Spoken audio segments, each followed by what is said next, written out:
100 రోజుల్లో రుణమాఫీ అనలే. మాఫీ చేస్తామనే చెప్పినాం. ఎన్ని రోజుల్లో అనేది చెప్పలేదు. రైతుల బలవన్మరణాలపై నిరాధార ఆరోపణలు, అన్నదాతల ఆత్మహత్యలపై సమాచారం లేదు. రాష్ట్రంలో విద్యుత్తు, సాగునీటి సమస్యే లేదు. ఎన్నికలకు ముందు నీటిని వృధాగా వదిలేశారు. కుట్రలెన్ని చేసినా 5 ఏళ్లు మాకు డోకా లేదు. గుదిబండలుగా యాదాద్రి, భద్రాద్రి ప్లాంట్లు. కేంద్రం 10 లక్షల కోట్లు ఇచ్చిందన్నది అబద్ధం. 10 ఏండ్లలో వచ్చింది 3.70 లక్షల కోట్లే. 93% మంది రైతులకు భరోసా డబ్బులు.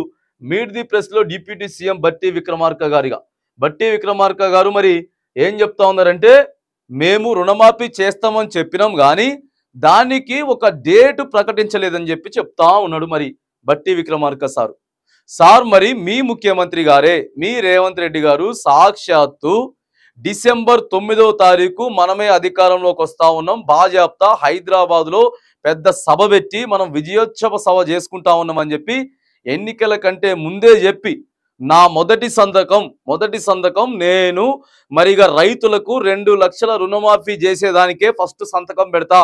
ఏకకాలంలో రైతులందరికీ, తెలంగాణ రైతులందరికీ 2 లక్షల రుణమాఫీ చేస్తా ఉన్నా నేను. మీరు ఓండి.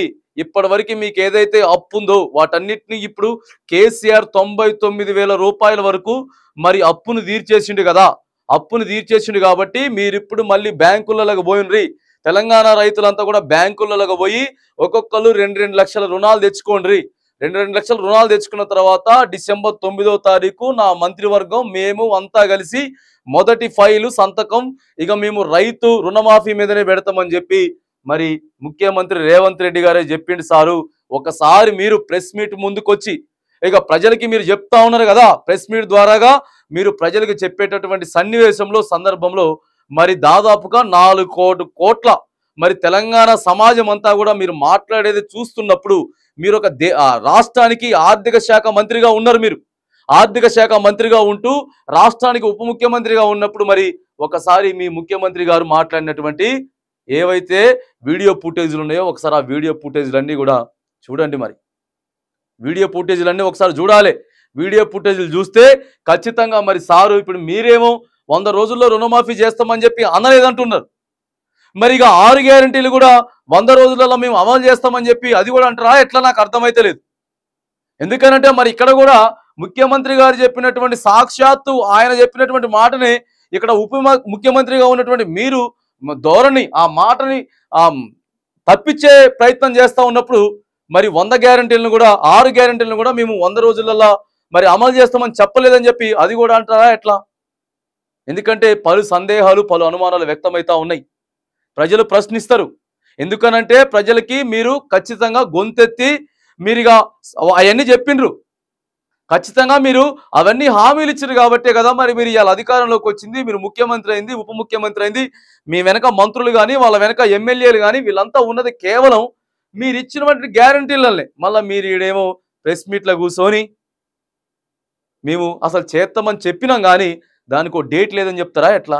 మరి ఇప్పుడేమో ముఖ్యమంత్రి సారు ఆగస్టు 15వ తారీఖు స్వాతంత్ర దినోత్సవం సందర్భంగా 15 ఆగస్టు రోజున మరి మేము మళ్ళీ 2 లక్షల రుణమాఫీ చేస్తాం ఏకకాలంలో అని చెప్పి మళ్ళీ అదొక డేట్ చెప్పింది సారు. మరి ఆ డేట్ కూడా మీరు కాదంటారా? అంటే ముఖ్యమంత్రి గారు ఒక మాట చెప్తే ఉప ముఖ్యమంత్రి గారు ఇంకో మాట చెప్తే మరి తెలంగాణ సమాజం అంతా కూడా ఎట్లా అర్థం చేసుకోవాలి? వాళ్ళు ఎందుకు ఇలా మైండ్ డైవర్ట్ చేసేటటువంటి రాజకీయాలు, మరి తప్పుదో పట్టించేటటువంటి మాటలు ఎందుకు మాట్లాడుతూ ఉన్నారు మరి ఇక అర్థం కానటువంటి పరిస్థితి. మరి ఇక రైతులు చనిపోతా ఉన్నారు, మరి మా దృష్టికి రాలేదని చెప్తా ఉన్నారు.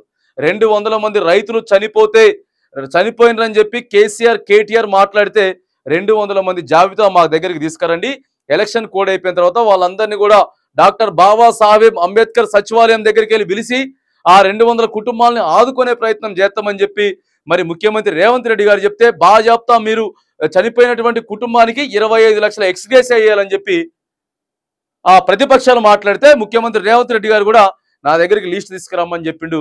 మరి మీరేమో అసలు ఆత్మహత్యల ముచ్చటే మా దగ్గరికి రాలేదని చెప్పి చెప్తా ఉన్నారు. అంటే ఎవరు ధోరణి ఎలా ఉంది, మరి ఎట్లా ఈ ధోరణి ఎవరిష్టానుసారంగా వాళ్ళు మాట్లాడుకుంటా పోతే ప్రెస్ మీట్ల ముందుకెళ్ళి వచ్చి మరి తెలంగాణ ప్రజలు ఎట్లా అర్థం చేసుకోవాలి అనేటటువంటి అంశాన్ని ఇగో మీకు మీరే మీ విజ్ఞతకే మీరు ఆలోచన చేసుకోవాలి. మీ విజ్ఞతకే మీరు ఆలోచన చేసుకొని రైట్గా ఒకసారి ముఖ్యమంత్రి గారు, ఉప ముఖ్యమంత్రి గారు వీటి మీదనే క్లారిటీ తెచ్చుకోవాల్సినటువంటి అవసరం ఉంటుంది. అవసరం ఉన్నది.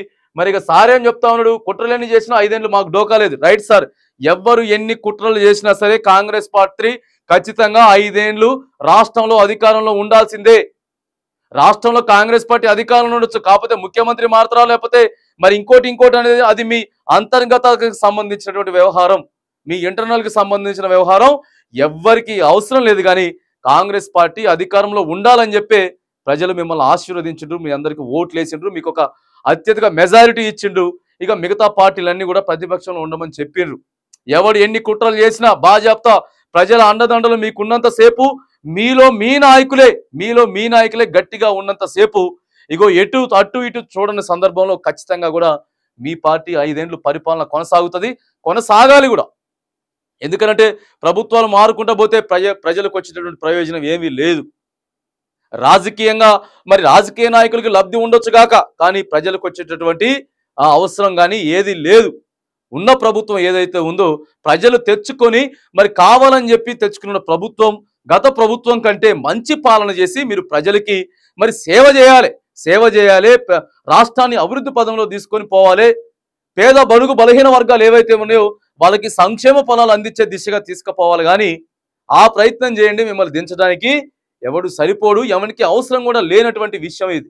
ఎందుకనంటే ఇదే కాంగ్రెస్ పార్టీ రాష్ట్ర ప్రభుత్వం 5 ఏళ్ళు కొనసాగాలి. కానీ దయచేసి మీరే పెద్ద స్థాయిలో ఉన్నటువంటి ముఖ్యమంత్రి, ఉప ముఖ్యమంత్రి గారు ఉన్నటువంటి స్థాయిలోనే మరి ఆ సార్ ఒక మాట మాట్లాడితే, మీరు ఒక మాట మాట్లాడితే ప్రజలు దయచేసి మరి ఇక వాళ్ళంతా కూడా ఇక వాళ్ళ ఆలోచన ఎక్కడి దాకా పోతుందో మీరే ఒకసారి ఆలోచన చేసుకోండి. ఎందుకంటే రాష్ట్రాన్ని నడిపించాల్సినటువంటి మీరే ఇగో సఖ్యతతోటి మీకు అండర్స్టాండింగ్ తోటి కూడా మాట్లాడి మీరు ప్రెస్ మీట్ల ముందుకు వచ్చి ప్రజల ముందు మాట్లాడి కన్ఫ్యూజ్ లేకుండా ప్రజలకు ఒక క్లారిటీ ఇచ్చే ప్రయత్నం చేయాలని కూడా ఈ వేదికగా మనం కోరుతా ఉన్నాం.